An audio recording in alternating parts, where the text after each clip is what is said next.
మంచి భవిష్యత్తు కోసం తెలుగు విద్యార్థులు ఇష్టపడే యూనివర్సిటీ. కాల్ 9059052378 9059052379. తారక రామారావు ముఖ్యమంత్రి గారి కుర్చీని ఏ రకంగా గౌరవించాలి, ఏ రకంగా మాట్లాడాలని చెప్పి ఒక శాసన సభ్యునిగా కనీస జ్ఞానం అవగాహన లేదు నీకు.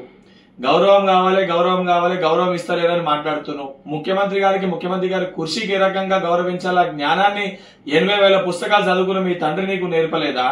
ఈ రోజు ఏదైతే పిచ్చికుకి ఎవరికి కలిసింది, ఎవరు మతిస్థిమితం కోల్పోయినరు, ఎవరు ప్రజల మధ్యలోకి రాకుండా, అసెంబ్లీకి రాకుండా ఫార్మ్ హౌస్ లో వండుకొని రెస్ట్ తీసుకుంటుండో యావత్ తెలంగాణ సమాజానికి తెలుసు.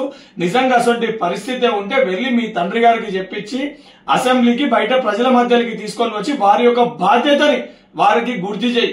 ఆ రకంగా కాకుండా పిచ్చి కుక్క కదా కరిసినట్టు నోటికి వచ్చినట్టు అడ్డగోలుగా మాట్లాడితే, పిచ్చి కుక్కను కదా ఎట్లయితే రాళ్లతో కొట్టి తరుముతారో నిన్ను నీ కుటుంబాన్ని కూడా రాళ్లతో కొట్టి తెలంగాణకి వెళ్లి తరిమి కొట్టే పరిస్థితి ఏర్పడుతుంది. కేటీఆర్ మాట్లాడినప్పుడు నోరు అదుపులో పెట్టుకొని మాట్లాడమని హెచ్చరిస్తున్నా. తారక రామారావు ముఖ్యమంత్రి గారి కుర్చీని ఏ రకంగా గౌరవించాలి, ఏ రకంగా మాట్లాడాలని చెప్పి ఒక శాసన సభ్యునిగా కనీస జ్ఞానం అవగాహన లేదు నీకు. గౌరవం కావాలి, గౌరవం కావాలి, గౌరవం ఇస్తలేదని మాట్లాడుతున్నావు. ముఖ్యమంత్రి గారి కుర్చీకి ఏ రకంగా గౌరవించాలి ఆ జ్ఞానాన్ని 80,000 పుస్తకాలు చదువుకుని మీ తండ్రి నీకు నేర్పలేదా? ఈ రోజు ఏదైతే పిచ్చికుకి ఎవరికి కలిసింది, ఎవరు మతిస్థిమితం కోల్పోయినరు, ఎవరు ప్రజల మధ్యలోకి రాకుండా, అసెంబ్లీకి రాకుండా ఫార్మ్ హౌస్ లో వండుకొని రెస్ట్ తీసుకుంటుండో యావత్ తెలంగాణ సమాజానికి తెలుసు.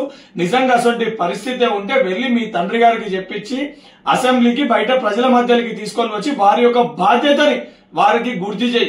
ఆ రకంగా కాకుండా పిచ్చి కుక్క కదా కరిసినట్టు నోటికి వచ్చినట్టు అడ్డగోలుగా మాట్లాడితే, పిచ్చి కుక్కను కదా ఎట్లయితే రాళ్లతో కొట్టి తరుముతారో నిన్ను నీ కుటుంబాన్ని కూడా రాళ్లతో కొట్టి తెలంగాణకి వెళ్లి తరిమి కొట్టే పరిస్థితి ఏర్పడుతుంది.